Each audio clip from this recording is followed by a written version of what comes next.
गुरुभ्यो नमः। ओम अस्मत्परमेष्टि गुरुभ्यो नमः। ओम अस्मत्सर्वगुरुभ्यो नमः। वंदे लक्ष्मीपतिं देवं शंखचक्र गदाधरं विद्यामूर्तिं हयग्रीवं शब्दार्थ ज्ञानलब्धये अमृतात्मा तमेगाभम् अमृताहरणं विभुं पांचरात्र आगमाचार्यं वंदे वैकुंठभूपतिं शुक्लांबरधरं विष्णुं शशिवर्णं चतुर्भुजं प्रसन्नवदनं ध्यायेत् सर्वविघ्नोपशान्तये। यस्यद्विरदवक्त्राद्याः पारिषद्याः परस्सतं विघ्नं निघ्नन्ति सततं विश्वक्सेनं तमाश्रये। అందరూ మీ యొక్క గోత్రములు నామధేయము నక్షత్రము మీ కుటుంబంలోని సభ్యుల యొక్క నామధేయ నక్షత్రము మనసులో ఒకసారి సంకల్పించండి. సంకల్ప విధానం తెలిసిన వారు సంకల్పం చేయండి. విధానం తెలియని వారు అమ్మవారిని స్వామివారిని ప్రార్థన చేయండి. எல்லாரும் உங்களுடைய கோத்திரம் நாமதேய நட்சத்திரம் குடும்பத்தில் எல்லாருடைய நாமதேய நட்சத்திரம் மனசில் ஒரு வாட்டி சங்கல்பம் பண்ணுங்கோ. संकल्प विधानम தெரிஞ்சவா संकल्पம் பண்ணுங்கோ. விதானம் தெரியாதவா பெருமாளியும் தாயாரையும் பிரார்த்தனை பண்ணுங்கோ. सर्वेषां भक्तजनानां क्षेमस्थैर्य विजय वीर्य अभय आयुरारोग्य ऐश्वर्य अभिवृद्ध्यर्थं धर्मार्थ काम्यमोक्ष चतुर्विध फलपुरुषार्थ सिद्ध्यर्थं राजद्वारे सर्वकार्य अनुकूलता सिद्ध्यर्थं लोकक्षेमार्थं श्री पद्मावती श्रीनिवास कृपाकटाक्ष सिद्ध्यर्थं कल्याण महोत्सवम् आचार्य मुखेन अद्य करिष्ये। सर्वं श्री वेंकटेशार्पणमस्तु। गोविंदा।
यस्यै बह्वे स्तन्वो वेदपृष्ठाः तया मदन्तसुधमाद्येषु अयज्ञस्यामपतयोरयेणाम् वैश्वानरो रश्मिभिर्मा पुनादो पादप्राणेन शिरोमयो भोः या वा पृथिवे पयसा पयाभिः ऋतावरे यज्ञये मा पुनेताम् बृहद्भ्यः सवितास्त्रभिः वर्षिष्ठैर्देवमन्मभिः अग्ने दक्षैः पुनाहिमाम् येन देवा अपुनत येनापो दिव्याङ्गशः येन दिव्येन ब्रह्मणा इदं ब्रह्म पुणेमहे यः पावमानेरध्यते ऋषिभ्यः सम्भृतगुं रसं सर्वगं सपोतमश्नादे स्वदितं मातरिष्वना पावमानेर्यो अध्यते ऋषिभ्यः सम्भृतगुं रसं तस्मै सरस्वते दुहे क्षेरगुं षट्भिर्मधोदकं पवमाने स्वस्तयने सुदुर्घाशिपयस्वतेः ऋषिभिः सम्भृतो रसः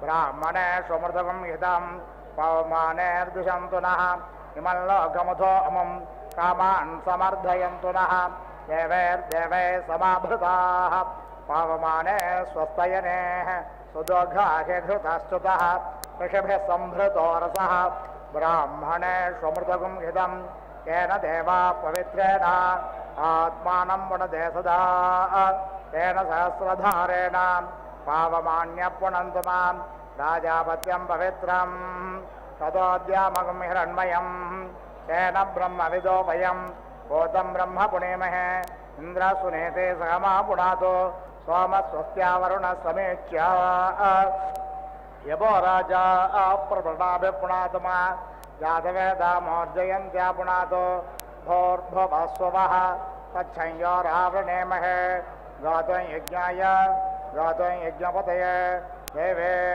स्वस्तिरस्तु नः स्वस्तिर्मानुषेभ्यः ऊर्ध्वं जगातुभेषजं षण्णो अस्त्वद्विपदे षञ्चतुष्पदे ॐ शान्ति शान्ति शान्तिः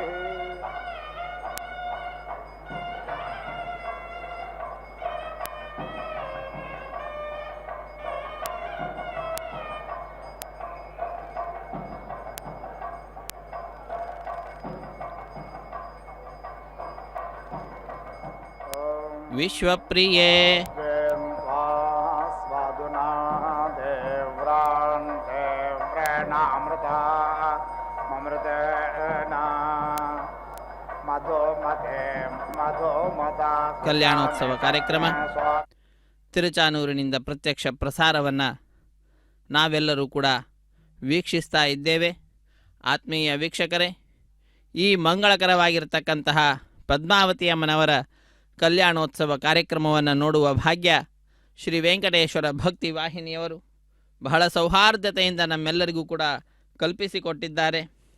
ಇದರ ಸದುಪಯೋಗವನ್ನು ನಾವೆಲ್ಲರೂ ಕೂಡ ಪಡೆದುಕೊಳ್ಳೋಣ. ಪಾಂಚರಾತ್ರ ಆಗಮ ಹೇಳಿದಂತಹ ವಿಧಿವಿಧಾನಗಳನ್ನು ಅನುಸರಿಸುತ್ತಾ ಬಹಳ ಶ್ರದ್ಧೆಯಿಂದ ಬಹಳ ಉತ್ತಮವಾದ ರೀತಿಯಲ್ಲಿ ಭಕ್ತರೆಲ್ಲರೂ ಕೂಡ ಸಂತೋಷ ಪಡುವಂತೆ ಅತ್ಯಂತ ವೈಭವದಿಂದ ಭಕ್ತಿಯಿಂದ ಅರ್ಚಕವರೇಣ್ಯರು ಕಲ್ಯಾಣೋತ್ಸವ ಕಾರ್ಯಕ್ರಮವನ್ನು ನೆರವೇರಿಸಿಕೊಡುತ್ತಾರೆ. ಸಕಲ ವೇದಗಳ ಆಗಮಗಳ ಅಭಿಮಾನಿನಿಯಾಗಿರ್ತಕ್ಕಂತಹ ತಾಯಿ ಪದ್ಮಾವತಿಯಮ್ಮನವರು ತಮ್ಮ ಈ ಕಲ್ಯಾಣ ಮಹೋತ್ಸವ ಕಾರ್ಯಕ್ರಮ ಸಂದರ್ಭದಲ್ಲಿ ವೇದ ಪಂಡಿತರು ವೇದ ಪಾರಾಯಣ ರೂಪವಾದ ಸೇವೆಯನ್ನು ಸಲ್ಲಿಸ್ತಾ ಇದ್ದರೆ ಅದನ್ನು ಕೇಳುವ ಭಾಗ್ಯವನ್ನು ಲೋಕಕ್ಕೆ ಕಲ್ಪಿಸಿಕೊಡುವುದರ ಮುಖಾಂತರ ನಮ್ಮೆಲ್ಲರ ಮೇಲೆ ಅಪಾರವಾಗಿರ್ತಕ್ಕಂತಹ ಕರುಣಾ ಕಟಾಕ್ಷವನ್ನು ಬೀರುವಂತಹವರಾಗ್ತಾ ಇದ್ದಾರೆ.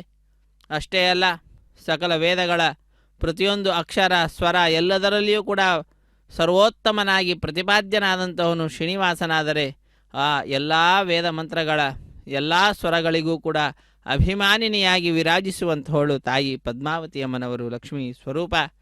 ಅಂತಹ ಆ ತಾಯಿಯ ಹಾಗೂ ಜಗದೊಡೆಯನ ಕಲ್ಯಾಣೋತ್ಸವ ಕಾರ್ಯಕ್ರಮ ಸ್ವಸ್ತಿ ಪುಣ್ಯಾಹ ವಾಚನ ಕಾರ್ಯಕ್ರಮದಿಂದ ಆರಂಭಗೊಂಡಿದೆ. ಅದರಲ್ಲಿಯೂ ಕೂಡ ನಿರ್ವಿಘ್ನ ಪರಿಸಮಾಪ್ತಿಗಾಗಿ ವಿನಾಯಕನ ಪೂಜೆಯ ಪರ್ಯಾಯವಾಗಿ ವಿಶ್ವಕ್ಸೇನರ ಆರಾಧನೆಯನ್ನು ಮಾಡಿರುತ್ತಾರೆ. ಅದಾದ ನಂತರ ಕಂಕಣ ಧಾರಣೆ ಅನ್ನುವಂತಹ ಕೈಂಕರ್ಯವನ್ನು ವೀಕ್ಷಿಸಲಿದ್ದೇವೆ.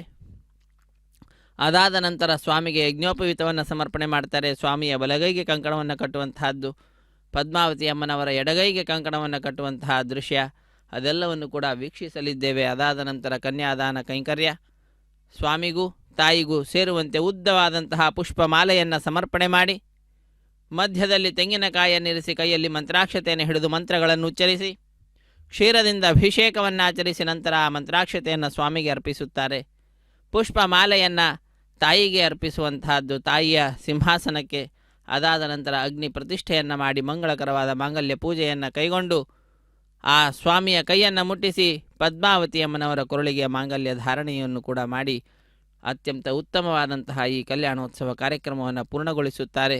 ಅದಾದ ನಂತರ ಅಕ್ಷತಾರೋಪಣ, ಮಾಲಾ ಪರಿವರ್ತನ, ಅತ್ಯಂತ ವಿಶಿಷ್ಟವಾದಂತಹ ವಾದ್ಯಘೋಷಗಳು ಇವುಗಳನ್ನೆಲ್ಲವನ್ನು ಕೂಡ ಕೇಳುವುದರ ಮುಖಾಂತರ ನಾವು ವೇದ ಮಂತ್ರಗಳನ್ನು ಕೂಡ ಕೇಳುತ್ತಾ ಆಗಮ ಪಂಡಿತರು ಉಚ್ಚರಿಸುವಂತಹ ಆಗಮ ಮಂತ್ರಗಳನ್ನು ಕೂಡ ಕೇಳುತ್ತಾ ಆ ತಾಯಿಯ ಹಾಗೂ ಜಗದೊಡೆಯನ ದಿವ್ಯವಾದಂತಹ ಈ ಉತ್ಸವವನ್ನು ನೋಡ್ತೇವೆ, ನೋಡಿ ಧನ್ಯರಾಗ್ತೇವೆ. ಇಂತಹ ಭಾಗ್ಯವನ್ನು ನಾವೆಲ್ಲರೂ ನಮ್ಮದಾಗಿ ಮಾತ್ರ ಮಾಡಿಕೊಳ್ಳದ ಹಾಗೆ ನಮ್ಮ ಬಂಧು ಮಿತ್ರರು ಎಲ್ಲರನ್ನೂ ಕೂಡ ಭಾಗಿಗಳನ್ನಾಗಿ ಮಾಡಿ ಕಾರ್ಯಕ್ರಮದಲ್ಲಿ ಪಾಲ್ಗೊಂಡು ಧನ್ಯರಾಗೋಣ. ಸ್ವಾಮಿಯ ನಾಮಸ್ಮರಣೆಯನ್ನು ಮಾಡೋಣ, ತಾಯಿಯ ನಾಮಸ್ಮರಣೆಯನ್ನು ಮಾಡೋಣ. ಸರಸಿಜ ನಿಲಯೇ ಸರೋಜ ಹಸ್ತೆ ಧವಲತರಾಂಶುಕ ಗಂಧ ಮಾಲ್ಯ ಶೋಭೆ ಭಗವತಿ ಹರಿವಲ್ಲಭೆ ಮನೋಜ್ಞೆ ತ್ರಿಭುವನ ಭೂತಿಕರಿ ಪ್ರಸೀದ ಮಹ್ಯಂ. ನಮ್ಮೆಲ್ಲರ ಮೇಲೆ ಕರುಣೆಯನ್ನು ತೋರು ಹೇ ತಾಯಿ ಎಂಬುದಾಗಿ ತಾಯಿಯನ್ನು ಪ್ರಾರ್ಥಿಸೋಣ. ತಾಯೇ ನಿನ್ನ ಪದತೋಯಜ ಕೆರಗುವೆ ಮಾಯಾದೇವಿ ಹರಿಕಾಯ ನಿವಾಸಿನಿ ಬುದ್ಧಿಯ ಪ್ರೇರಿಸೆ ಪ್ರದ್ಯುಮ್ನನ ಸತಿ ಕರ್ದಮ ಜಾಲಯೇ ಭದ್ರ ಶರೀರೇ. ಹೇ ತಾಯಿ ಭದ್ರ ಶರೀರಳೆ, ನಮ್ಮೆಲ್ಲರನ್ನು ಕೂಡ ಅನುಗ್ರಹಿಸಿ ಧನ್ಯರನ್ನಾಗಿ ಮಾಡು ಎಂಬುದಾಗಿ ಪ್ರಾರ್ಥಿಸಿ ನಾವೆಲ್ಲರೂ ಕೂಡ ಆ ಭಗವಂತನ ಕರುಣೆಗೆ ಪಾತ್ರರಾಗೋಣ, ತಾಯಿಯ ಕರುಣೆಗೂ ಕೂಡ ಪಾತ್ರರಾಗೋಣ. ವೇದ ಮಂತ್ರಗಳನ್ನು ವೇದ ಪಂಡಿತರು ಪಠಿಸ್ತಾ ಇದ್ದಾರೆ. ಆ ವೇದ ಮಂತ್ರಗಳನ್ನು ಕೇಳುವ ಭಾಗ್ಯ ಇದು ನಮ್ಮೆಲ್ಲರಿಗೆ ಇಂದು ದೊರೆತಂತಹದ್ದಾಗಿದೆ. ಸುಕೃತಂ ತಿಲಮಾತ್ರ ತುಲ್ಯಮೀಶ ಕ್ರಿಯತೆ ನೈವ ಮಯೈಕ ವತ್ಸರೇಪಿ ಅಪಿತು ಕ್ರಿಯತೆ ಸದಾಗಪೂಗ ಪ್ರತಿಯಾಮಂ ಸಕಲೇಂದ್ರಿಯೈರ್ಮುಕುಂದ. ಎಲ್ಲ ಇಂದ್ರಿಯಗಳಿಂದಲೂ ಕೂಡ ಅನೇಕ ಜನ್ಮಗಳಿಗೆ ಬೇಕಾಗುವಷ್ಟು ಪಾಪಗಳನ್ನು ಮಾಡ್ತಾ ಇದ್ದೇನೆ, ಆದರೆ ಎಳ್ಳಿನ ಕಾಳಷ್ಟು ಕೂಡ ಪುಣ್ಯಾರ್ಜನೆ ಅನ್ನುವಂಥದ್ದು ನನ್ನಿಂದ ಆಗ್ತಾ ಇಲ್ಲ. ಅಂತಹ ನನಗೆ ಈ ದಿವ್ಯವಾದಂತಹ ಅವಕಾಶವನ್ನು ಕಲ್ಪಿಸಿಕೊಟ್ಟಿದ್ದೀಯಾ ಹೇ ತಾಯಿ ಜಗದೊಡೆಯ. ನಿಮ್ಮೆಲ್ಲರ ಅಪಾರವಾಗಿರತಕ್ಕಂತಹ ಈ ಕರುಣಾ ಕಟಾಕ್ಷ ಸರ್ವದಾ ನಮ್ಮೆಲ್ಲರ ಮೇಲಿರಲಿ ಹೀಗೆ ಎಂಬುದಾಗಿ ಪ್ರಾರ್ಥನೆಯನ್ನು ಸಲ್ಲಿಸುತ್ತಾ ಆ ತಾಯಿಯ ಹಾಗೂ ಜಗದೊಡೆಯನ ದಿವ್ಯವಾಗಿರತಕ್ಕಂತಹ ಈ ಕಲ್ಯಾಣೋತ್ಸವವನ್ನು ವೀಕ್ಷಿಸಿ ನಾವೆಲ್ಲರೂ ಕೂಡ ಧನ್ಯರಾಗೋಣ. ನಮಃ ಪದ್ಮಾವತ್ಯೈ. ಪದ್ಮಾವತಿ ಹೃದಯವಲ್ಲಭ ಗೋವಿಂದ ಗೋವಿಂದ. ಪದ್ಮಾವತಿ ರಮಣ ಗೋವಿಂದ ಗೋವಿಂದ. ಅತ್ಯಂತ ಭಕ್ತಿಯಿಂದ ಶ್ರದ್ಧೆಯಿಂದ ತಾಯಿಯ ಜಗದೊಡೆಯನ ಪಾದ ಪದ್ಮಗಳನ್ನು ನಮಿಸುತ್ತಾ ನಮ್ಮೆಲ್ಲರಿಗೂ ಕೂಡ ಈ ಭಾಗ್ಯವನ್ನು ಶ್ರೀ ವೆಂಕಟೇಶ್ವರ ಭಕ್ತಿ ವಾಹಿನಿಯವರು ಕಲ್ಪಿಸಿಕೊಟ್ಟಿದ್ದಾರೆ. ಅದರ ಸಾರ್ಥಕತೆಯನ್ನು ನಾವೆಲ್ಲರೂ ಕೂಡ ಪಡೆದುಕೊಳ್ಳೋಣ. ಜಗದೊಡೆಯನಿಗೆ ಅರ್ಘ್ಯಪಾದ್ಯಾದಿಗಳನ್ನು ಸಮರ್ಪಣೆ ಮಾಡ್ತಾ ಇದ್ದಾರೆ. ತಾಯಿ ಪದ್ಮಾವತಿಯಮ್ಮನವರು ನಮ್ಮೆಲ್ಲರ ಮೇಲೆ ಅಪಾರವಾಗಿರ್ತಕ್ಕಂತಹ ಕರುಣೆ ಉಳ್ಳಂಥವಳು. ಅದಕ್ಕಾಗಿಯೇ ಸ್ವಾಮಿಯ ದಿವ್ಯವಾಗಿರ್ತಕ್ಕಂತಹ ತತ್ವಜ್ಞಾನ ಬರುವಂತೆ ಮಾಡ್ತಾ ಇರುವಂತಹದ್ದು. ಭಗವಂತನ ತತ್ವಜ್ಞಾನ ಸುಲಭವಾಗಿ ಬರುವಂತಹದ್ದಲ್ಲ. ಕಾಮ್ಯ ಕರ್ಮಗಳನ್ನು ಮಾಡಿ ಸ್ವರ್ಗಾದಿಗಳನ್ನು ಪಡೆದು ಕ್ಷೀಣೆ ಪುಣ್ಯೆ ಮರ್ತ್ಯಲೋಕಂ ವಿಶಂತಿ, ಪುನಃ ಮರ್ತ್ಯಲೋಕಕ್ಕೆ ಬರತಕ್ಕಂಥದ್ದು. ಹೀಗೆ ಸಂಸಾರ ಚಕ್ರದಲ್ಲಿ ಯಾವಾಗಲೂ ಕೂಡ ಬಂದು ಬಂದು ಬೇಸತ್ತ ನಂತರ ನಮಗೆ ಶಾಶ್ವತವಾದಂತಹ ಆನಂದ ಬೇಕು ಅಂತ ಯಾವಾಗ ವ್ಯಕ್ತಿ ಆಲೋಚನೆ ಮಾಡ್ತಾನೋ ಆವಾಗ ಅವರಿಗೆ ಸಿಗುವಂತಹ ಮಾರ್ಗ ಜ್ಞಾನ ಮಾರ್ಗ. ಅದನ್ನು ಶ್ರೇಯೋ ಮಾರ್ಗ ಅಂತ ಹೇಳ್ತಾರೆ. ಪ್ರೇಯೋ ಮಾರ್ಗ ಅಂತಂದಾಗ ಸ್ವರ್ಗಾದಿಗಳನ್ನು ಪಡೆಯತಕ್ಕಂಥದ್ದು, ಅದೇ ಶ್ರೇಯೋ ಮಾರ್ಗವನ್ನು ಹಿಡಿದಿದ್ದು ಅಂತಾದರೆ ಮೋಕ್ಷವನ್ನು ಪಡೆಯತಕ್ಕಂಥವರಾಗ್ತೇವೆ. ಅಂತಹ ಮೋಕ್ಷವನ್ನು ಪಡೆಯಬೇಕು ಅಂತಾದರೆ ಜ್ಞಾನೇನೈವ ಪರಂ ಪದಂ, ಆ ಭಗವಂತನ ತತ್ವಜ್ಞಾನದಿಂದಲೇ ಆ ಮೋಕ್ಷವನ್ನು ಪಡೆಯಲಿಕ್ಕೆ ಸಾಧ್ಯ. ಇಲ್ಲದಿದ್ದರೆ ಆ ಮೋಕ್ಷ ಅನ್ನುವಂಥದ್ದು ಬರಲಿಕ್ಕೆ ಸಾಧ್ಯವೇ ಇಲ್ಲ. ಆದ್ದರಿಂದ ಜ್ಞಾನವನ್ನು ಕರುಣಿಸಿ ನಮ್ಮನ್ನು ಅನುಗ್ರಹಿಸು ಹೇ ತಾಯಿ ಜಗದಂಬೆ ಎಂಬುದಾಗಿ ಪದ್ಮಾವತಿಯಮ್ಮನವರನ್ನು ನಾವೆಲ್ಲರೂ ಕೂಡ ಪ್ರಾರ್ಥಿಸೋಣ. ಆ ಭಗವಂತನ ಹಾಗೂ ಪದ್ಮಾವತಿ ಅಮ್ಮನವರ ಪೂರ್ಣವಾಗಿರತಕ್ಕಂತಹ ಕೃಪೆಯನ್ನು ಎಲ್ಲ ದೇವಾದಿ ದೇವತೆಗಳು ಪಡೆದುಕೊಂಡಿರುತ್ತಾರೆ. ವಿಶೇಷವಾಗಿ ಬ್ರಹ್ಮದೇವರು. ಅಂತಹ ಆ ಬ್ರಹ್ಮದೇವರು ಪ್ರತಿನಿತ್ಯವೂ ಕೂಡ ಆ ಭಗವಂತನ ದರ್ಶನಕ್ಕಾಗಿ, ತಾಯಿಯ ದರ್ಶನಕ್ಕಾಗಿ ಬರತಕ್ಕಂಥವರಾಗ್ತಾರೆ. ಅಂತಹವರಿಗೆಲ್ಲರನ್ನು ಕೂಡ ಅನುಗ್ರಹಿಸುತ್ತಾ, ಬಂದ ಭಕ್ತರನ್ನು ಕೂಡ ಅನುಗ್ರಹಿಸುತ್ತಾ ತಾಯಿ ನಮ್ಮೆಲ್ಲರನ್ನು ಕೂಡ ಈ ತನ್ನ ಉತ್ಸವದಲ್ಲಿ ಪಾಲ್ಗೊಳ್ಳುವಂತೆ ಮಾಡಿ ನಮ್ಮೆಲ್ಲರಿಂದಲೂ ಕೂಡ ಪುಣ್ಯಾರ್ಜನೆ ಕಾರ್ಯವನ್ನು ಮಾಡಿಸ್ತಾ ಇದ್ದಾಳೆ. ನಾವೆಲ್ಲರೂ ಕೂಡ ಧನ್ಯ ಜೀವಿಗಳು ಎಂಬುದಾಗಿ ಈ ಸಂದರ್ಭದಲ್ಲಿ ನೆನೆಯುತ್ತಾ, ಪದ್ಮಪ್ರಿಯೇ ಪದ್ಮಿನಿ ಪದ್ಮಹಸ್ತೆ ಪದ್ಮಾಲಯೇ ಪದ್ಮದಳಾಯತಾಕ್ಷಿ ವಿಶ್ವಪ್ರಿಯೇ ವಿಷ್ಣುಮನೋನುಕೂಲೇ ತ್ವತ್ಪಾದ ಪದ್ಮಂ ಮಯಿ ಸನ್ನಿಧತ್ಸ್ವ.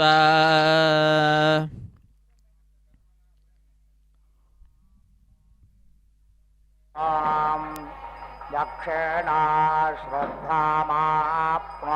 ಶ್ರದ್ಧಯಾ ಸತ್ಯಮಾಪ್ಯತೆ ಏತಾವದ್ರೂಪಂ ಯಜ್ಞಸ್ಯ ಯದ್ದೇವೈರ್ಬ್ರಹ್ಮಣಾ ಕೃತಂ ತದೇತತ್ ಸರ್ವಮಾಪ್ನೋತಿ ಯಜ್ಞಸಹೋತ್ರಮಣೇ ಸುತೆ ಸುರಾವಂತಂ ಪರಿಹೃದಜ್ಞ ಸುರೇರೈ ಯಜ್ಞಜ್ಞ ವಂದೇ ಮಹಿಷಾ ನಮೋಭಿಃ ದಧಾನಾ ಸ್ವಮಂ ದಿವಿ ದೇವತಾ ಸುಮದೇವೇಂದ್ರೈ ಯಜಮಾನಾ ಸ್ಮರ್ಕಾಃ ಯಸ್ತೆ ರಸಃ ಸಂಭೃತ ಓಷಧೀಷು ಸೋಮಸ್ಯ ಸೂಕ್ಷ್ಮಸ್ವರಾಯ ಸುತಸ್ಯ ತೇನ ಜನ್ಮ ಯಜಮಾನಂ ಮದೇನ ಸರಸ್ವತೇಮಶ್ವಿನಾ ಇಂದ್ರಮಗ್ನ್ಯಂ ತಮಶ್ವಿನಾ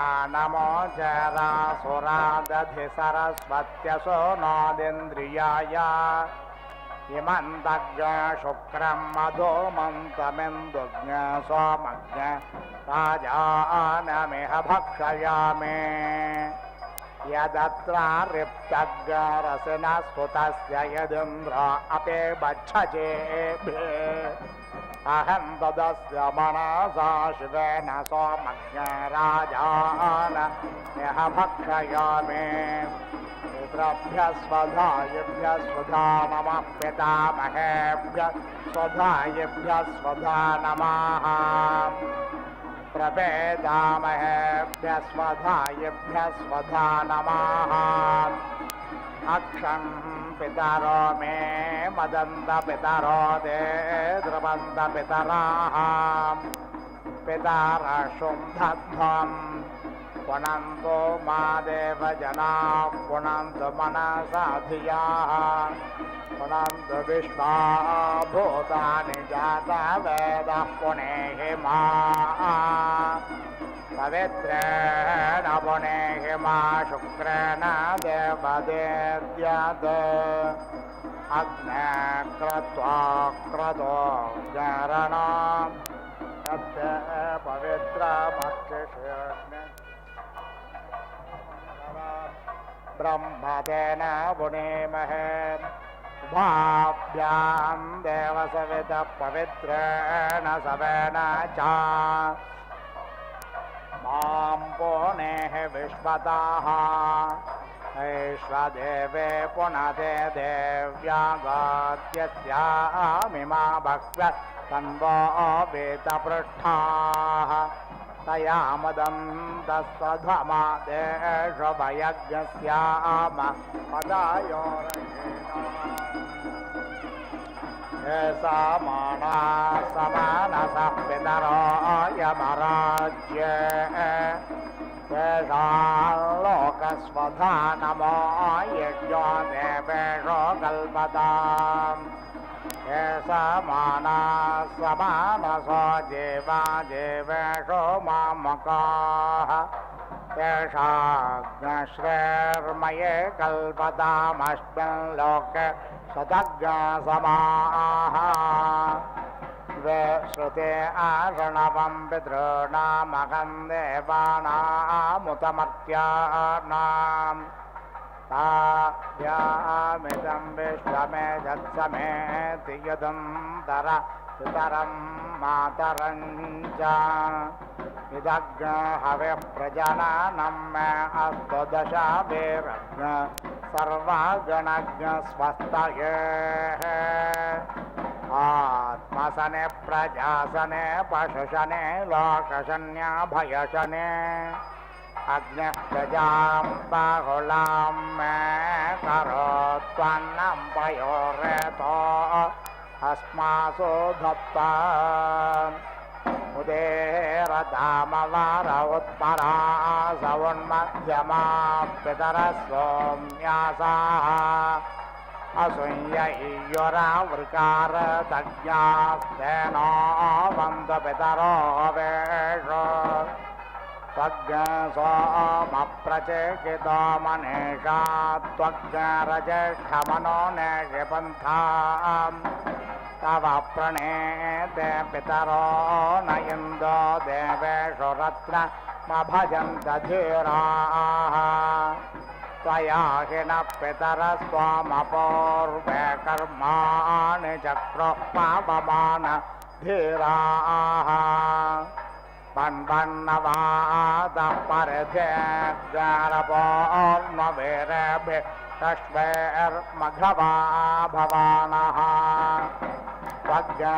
त्वग्सोमपितृभिः संविधानो नुद्यावा पृथिवी आतदुन्धा तस्मै दयन्दो हविषा विधेम वयज्ञस्याम पतायोरयेणाम् बर्हेषदपितरवोत्यर्वागिमावो हव्याजाग्रमाजुषध्वम् मागता वासासन्ता मेनाथा नश्चयोररपोदधाता उपाहोता पितरः सोम्यासो बर्हिष्येषु निधिषु प्रियेषु तागामन्तु तैः श्रोवन्त्वधिब्रुवन्तु देवन्तस्मान् आहं पितॄन् स्वविदत्राौ अवेत्स्य पातञ्च विक्रमाणञ्च विष्णोः परिषदो ये स्वधया सुतस्य भजन्त पित्वस्तैः गमिष्ठाः अग्नेष्वात्ताः पितरयः गच्छत सदत सुप्रणीतयः अत्ता हवेज्ञेषि प्रयतानि बर्हिष्यथा प्रयज्ञ सर्वा वीरन्दधातनः आयं तु नः पितरः सौम्यासोऽग्निष्वात्ताः पथिभिः देवयानेः अस्मिन् यज्ञे स्वधया मदन्तो दिभ्रवन्तु देवन्तस्मान् ये अग्निष्वात्ता ये अनग्निष्वात्ता मध्ये दिव स्वधया मादयन्ते तेभ्यः स्वरालसो नेति मेतां यथा वश तन्वं कल्पयाते अग्निष्वात्तान्द्रतुमतो हवामहे नाराशज्ञ ते सोमपेथय्य आशुः तेन विप्रासस्वहवा भवन्तु यज्ञस्यामपतयोरयेणाम् जानो दक्षिणतो निषद्दे मयि यज्ञमभिगृह्णेत विश्वे आहिज्ञाशिष्टपितरः केनचिन्नो यद्वागः पुरुषताकरापा आशेनासो अरुणेनामुपस्थेरयन् धत्तदासुषे मर्त्याय पुत्रेभ्यः पितरस्तस्य वस्वप्रयच्छत तैहोर्जं ददाता यमग्नगव्यवाहनत्वं चिन्मन्यसे रयम् तन्नो गीर्भिश्रवायं देवत्रापानयायुजम् यो अग्न्यष्टो व्यवाहनः पितॄण्यक्षादृता वृधाः ते प्रेदो हव्याने वोचति देवेभ्यश्च पितृभ्यः स्वभग्न एळितो जातवेदो माढव्याने स्वरभेने कृत्ते राधा पितृभ्यस्पदयाते अक्षन्नद्भित्वं देव प्रयाता हवेज्ञषे इदं पितृभ्यो नमो अस्त्वद्य पूर्वासोय उपारासयेयः हे पार्थिवे रजस्यानिषत्ताय वानो नग्न स्ववृजनाः स्वभिक्षो ये चेह पितरो ये जनेह याज्ञश्च विद्मयां ओ जनप्रविद्मा तं मेधयदिते जातवेदस्वधाभिर्यज्ञज्ञसुकृतञ्जुषस्व अथ यथा नः पितरः परास प्रत्रासो अग्नर्तमा तुषाणाः सुचेदयन्ते धेधिमुग्धसा सक्षामा भिन्दन्तो अरुणेरपौव्रन् उशन्तस्त्वा निधे मह्युषन्तः समेधीमहे उशन्नो शत आवाह पितॄन् हविषे अत्तवे पां फेनेन नमोचे शिर इन्द्रादावर्तयः विश्वाय दजाय स्पृधाः सोमो राजामृतज्ञ सुतरजेषेणाजहान् मृत्युम् मृतेन सत्यमिन्द्रियं विपानज्ञ शुक्रमं दास इन्द्रस्येन्द्रियमिदं पयोमृतं मधु अभ्यक्षीरं व्यापिबत्पृङ्गाङ्गिरसो धिया ऋतेन सत्यमिन्द्रियं विपानज्ञ शुक्रमं दास इन्द्रस्येन्द्रियमिदं पयोमृतं मधु सोमा मध्यो व्यापिबच्छन्दसाहग्नशोचिषत् ऋतेन सत्यमिन्द्रियं विपानज्ञ शुक्रमं दास इन्द्रस्येन्द्रियमिदं पयोमृतं मधु अन्नात् परिश्रुतो रसं ब्रह्मणा व्यापिबत्क्षत्रं पयस्वमं प्रजापतिः ऋतेन सत्यमिन्द्रियं विपानज्ञ शुक्रमं दास इन्द्रस्येन्द्रियमिदं पयोमृतं मधु प्रेतो मोत्रं विजाहाति योनिं प्रविशदिन्द्रियं गर्भो जरायुणावृत उल्बञ्जहाति जन्मना ऋतेन सत्यमिन्द्रियं विपानज्ञ शुक्रमं दास इन्द्रस्येन्द्रियमिदं पयोमृतं मधु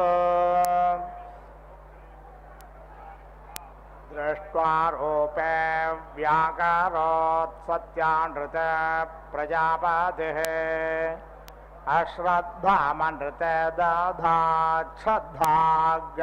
सत्य प्रजापतिः ऋतेन सत्यमिन्द्रियं विपानज्ञ शुक्रमं दास इन्द्रस्येन्द्रियमिदं पयोमृतं मधु वेदेन रूपे व्यापिबत्सुता सुतौ प्रजापतिः ऋतेन सत्यमिन्द्रियं विपानज्ञ शुक्रमं दास इन्द्रस्येन्द्रियमिदं पयोमृतं मधु वेदेन रूपे व्यापिबत्सुता सुतौ प्रजापतिः अश्रद्धामनृते दधाच्छ्रद्धाग् सत्य प्रजापतिः ऋतेन सत्यमिन्द्रियं विपानज्ञ शुक्रमं दास इन्द्रस्येन्द्रियमिदं पयोमृतं मधु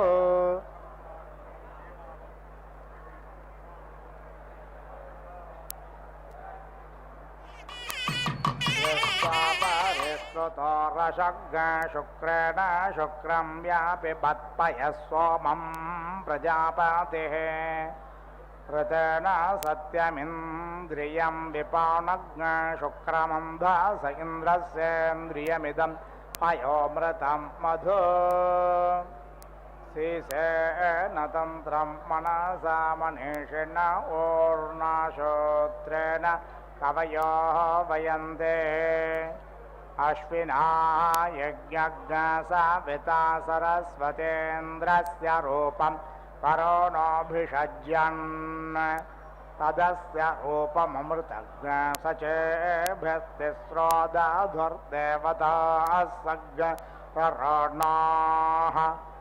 लोमानि षष्पेर्बहुधानतोक्माभिस्त्वगस्य मोग समाभवन्न राजाः तदश्विना भिषजा रुद्रवर्तने सरस्वती पयति पेशो अन्तरम् अस्थे मज्जानं मासरे कारोत्तरेण दधतो गवान् त्वचे सरस्वती मनसा पेशलम्बसुना सत्याभ्यां वयति दर्शतं वपोः रसंबरे श्रुता नरोहेदन्नग्नहुर्धेरस्तसारन्नवेमा पयसा शुक्रममृतं जनित्रज्ञसुरयामोत्रा जनयन्तरेताः अपामादिन्दुर्मतिं बाधमाना उपध्यं वातज्ञ सभुवन्तदारात् इन्द्रसूत्रामाहृदायेन सत्यं पुरोळाशेन सविता जजाना यकृत्क्लोमानं परोणाभिषज्यन्मतस्नेवायव्यैर्नमेनातिपित्तम् आन्द्राणि स्थालेर्मधुपिण्डमानागुधा पात्राणि सुदुघानधेनुः शेनस्य पत्रं न प्लेह सचेभिरासन्देनाभिरुदरन्न माता कुम्भो वा निष्ठुर्जनिता सचेभिर्यस्मिन्नग्रेयोन्या गर्भो अन्तः प्राशव्यक्तशतधार उत्सो दुहेन कुम्भे स्वधां पितृभ्याः मोक्षज्ञ सदस्य शिरयत्सतेन जिह्वा पवित्रमश्विना सन् सरस्वते चप्पन्नपायुर्भिषगस्य बालो वस्तिर्नशेपो हरदातरश्वे अश्वेभ्यां चक्षुरमृतङ्ग्रहाभ्यां छागेन तेजो हविषा श्रुतेन पक्ष्माणि गोधूमे क्वबालैरुतानि पेशो न शुक्रमसेदं वसाते अविर्नमेषो न सेवेर्याय प्राणस्य पन्था अमृतोग्रहाभ्याम्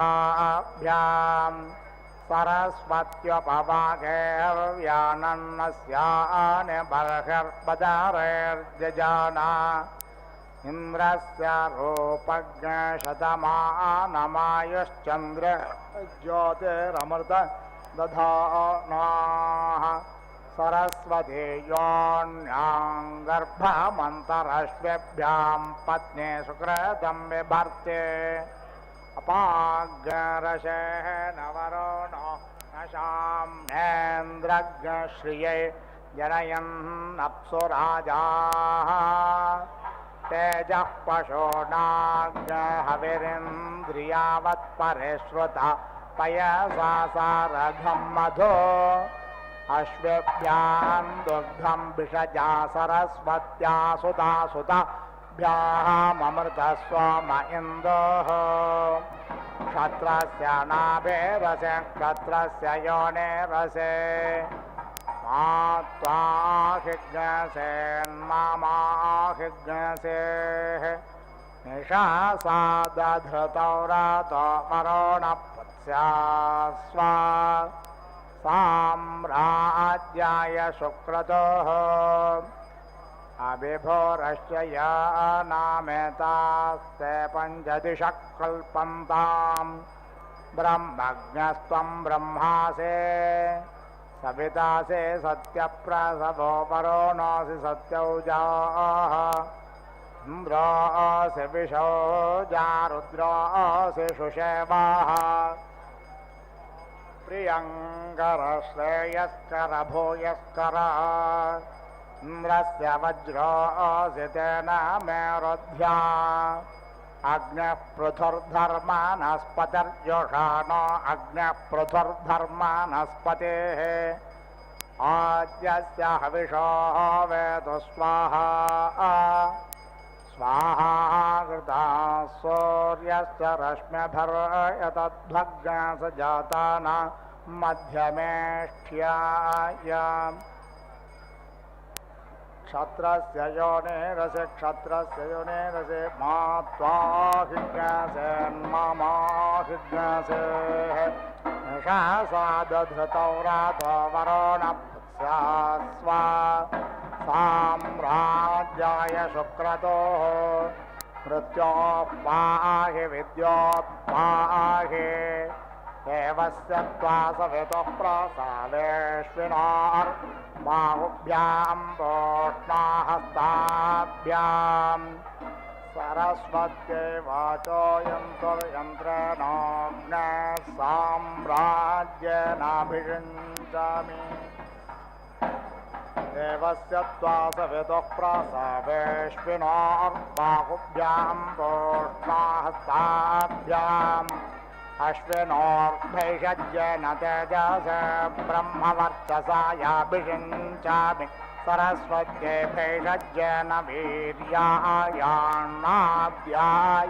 भिषिञ्चामि ओऽसिकतमोऽसि कस्मै त्वाकाय त्वां शुश्लोकसुमङ्गलसत्याभाजन् शिरो मे श्रेर्यशो मुखं विषिकेशाश्चश्मश्रोणे राजा मे प्राणो अमृतज्ञ सम्राट् चक्षुर्विराट् श्रोत्रम् जिह्वा मे भद्रं वाङ्महो मनो मन्युस्वराट् धामाः मोदा प्रमोदा अङ्गुलीरङ्गानि मित्रं मे सहाः बाहो मे बलमिन्द्रियज्ञहस्तौ मे कर्म वीर्यम् आत्मा क्षुद्रमरुर्मे राष्ट्रमुदरमज्ञसौ ग्रीवाश्च श्रोणे पूर्व आरत्ने जानो ने विशो मेऽङ्गानि सर्वदा नाभर्मे चित्तं विज्ञानं वायुर्मे पचिदर्वसत् आनन्दनन्द आण्डो मे भगः सौभाग्यं वशाः जङ्घाभ्यां पद्भ्यां धर्मोऽस्मि विशिराजा प्रतिष्ठितः प्रतिक्षत्रे प्रतिष्ठामि राष्ट्रे प्रत्यष्टेषु प्रतिष्ठामि गोषो प्रत्यङ्गेषु प्रतिष्ठाम्यात्मन् प्रतिप्राणेषु प्रतिष्ठामि पुष्टे प्रतिद्यावा पृथिव्यो प्रतिष्ठामि यज्ञं त्वया देवा एकादशत्रयसृज्ञसा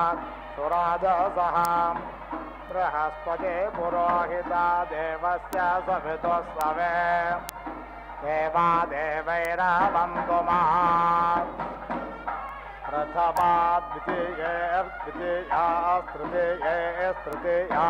सत्येन सत्यं यज्ञेन यज्ञो यजोर्भिर्यजोग्रहसामभिः सामान् रग्भर्च पुराणवाक्या राज्याभिर्याज्या वषट्कारैः वषट्कारा आहोतिभिराहोदयो मे कामान् समर्दयन्तु भूत् स्वाहा लोमानि प्रयाधर्ममा त्वं मानादिरागदिः माज्ञसम्म उपानधर्मस्वस्थे मज्जाम आनादिः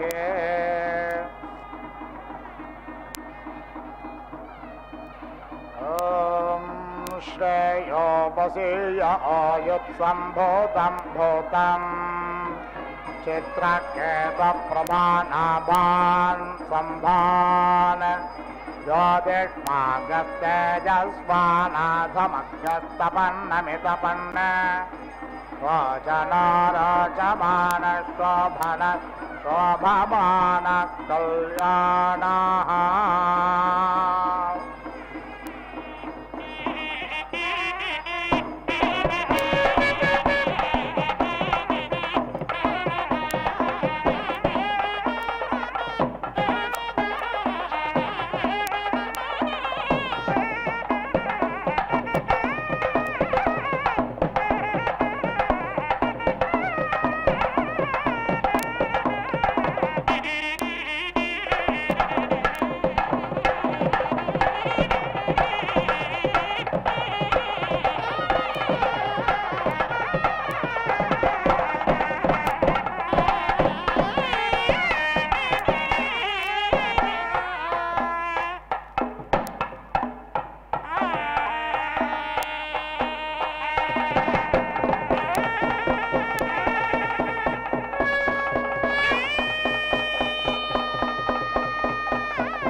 ಜ್ಯೋತಿಷ್ಮಾಗ್ನಶ್ಚ ಶುಕ್ರಶ್ಚಾರುತಪಶ್ಚಾತ್ಯಗ್ನೋ ಏದ್ರಂಚಾನ್ಯಾದ್ರಂಚ ಸದ್ರಂಚ ಪ್ರತೆ ಸದ್ರಂಚ ಮಿತಶ್ಚ ಸಮ್ಮೇತಶ್ಚ ಸಭಾರಾಃ ತಜಿಚ್ಚ ಸತ್ಯಜಿಚ್ಚ ಸೇನಜಿಚ್ಚ ಸುಷೇಣಶ್ಚ ಅಂತೆ ಮಿತ್ರಶ್ಚ ದೂರೆ ಅಮಿತ್ರಶ್ಚ ಗಣಃ ಋತಶ್ಚ ಸತ್ಯಶ್ಚ ಧ್ರುವಶ್ಚ ಧರುಣಶ್ಚ ಧರ್ತಾ ಚ ವಿಧಾರಯಃ ಈದೃಕ್ಷಾ ಸಯತಾದೃಕ್ಷಾ ಸ ಓಷುಣಃ ಸದೃಕ್ಷಾ ಸ ಪ್ರತೆ ಸದೃಕ್ಷಾ ಸಯತನ ಮಿತಾಸಶ್ಚ ಸಮ್ಮೇತಾಸೋ ನೋ ಅದ್ಯ ಸಭಾರಸೋ ಮರುತೋ ಯಜ್ಞೆ ಅಸ್ಮಿನ್ ಸ್ವತಃ ವಾಗ್ನಶ್ಚ ಪ್ರಘಾಸೆ ಚ ಸಾಂತಪನಶ್ಚ ಗೃಹಮೇಧಿ ಚ ಕೇಳೆ ಚ ಶಾಕೆ ಚ ಅಜ್ಯೇಷಿ ಇಂದ್ರಂ ದೇವೇರ್ವಿಶೋ ಮರುತೋ ನೋ ವರ್ತ್ಮಾನೋ ಭವನ್ಯಥೇಂದ್ರ ದೇವೇರ್ವಿಶೋ ಮರುತೋ ನೋ ವರ್ತ್ಮಾನೋ ಭವನ್ ಏವಮಿಮಂ ಯಜಮಾನಂ ದೇವೇಶ್ಚ ವಿಶೋ ಮಾನುಷೇಶ್ಚಾನೋ ವರ್ತ್ಮಾನೋ ಭೂಯಾಸು.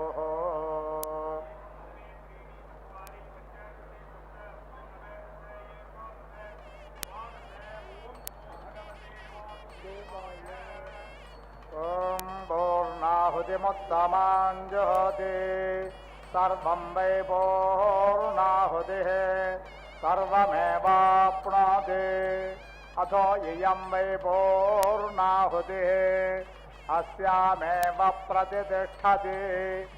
ಓಂ ನಾರಾಯಣಾಯ ವಿದ್ಮಹೇ ವಾಸುದೇವಾಯ ಧೀಮಹಿ ತನ್ನೋ ವಿಷ್ಣು ಪ್ರಚೋದಯಾತ್ ಸ್ವಾಹಾ.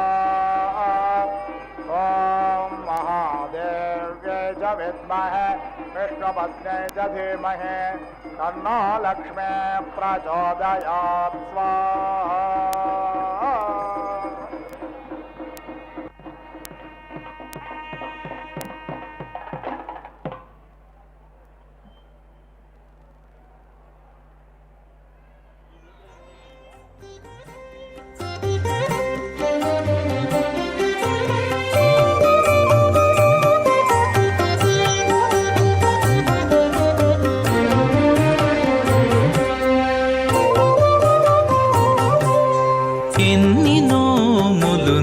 చితివీతనికి చెలియా ఎన్ని నోములు నోచితివీతనికి చెలియా సన్నల ఛాయల నీకే సతమైనాడు. ఎన్ని నోములు నోచితివీతనికి చెలియా సన్నల ఛాయల నీకే సతమైనాడు. ఎన్ని నోములు నోచితివీతనికి చెలియా.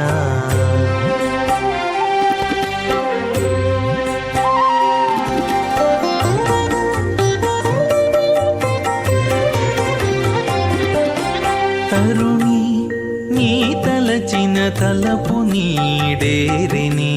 తరుణి నీ తలచిన తలపు నీడేరిని. వరుసతో విటుడు నీ వాడాయెను.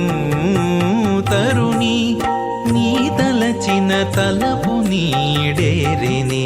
వరుసతో విటుడు నీ వాడాయెను.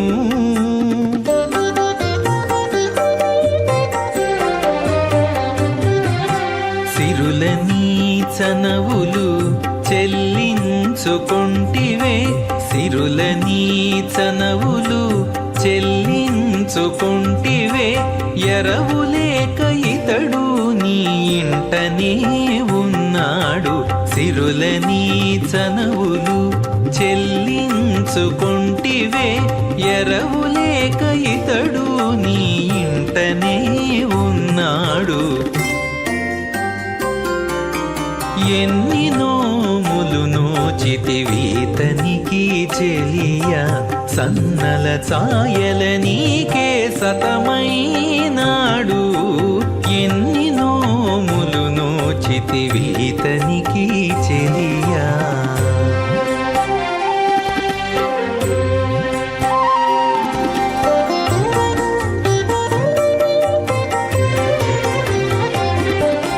చేసిన నీ చేతలు చెల్లుబళ్ళాయని చేసిన నీ చేతలు చెల్లుబళ్ళాయని శేషవెట్టి నీ మగడు సేవగొనిను చేసిన నీ చేతలు చెల్లుబళ్ళాయని శేషవెట్టి నీ మగడు సేవగొనిను